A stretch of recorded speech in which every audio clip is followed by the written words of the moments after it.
মেয়েদের online business সম্পর্কে ইসলামের মতবাদ কি, লাইভে আসা যাবে কিনা?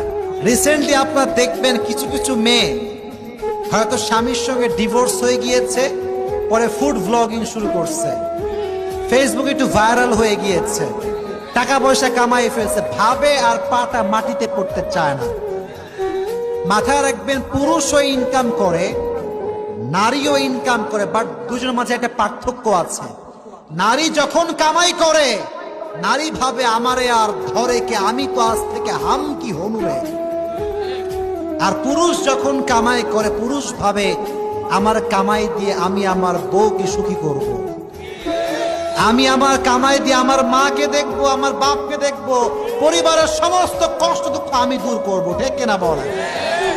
আর এটা I am really sorry to say that, but it's true, it is the reality man. যখন মেয়েরা কামাই শুরু করে,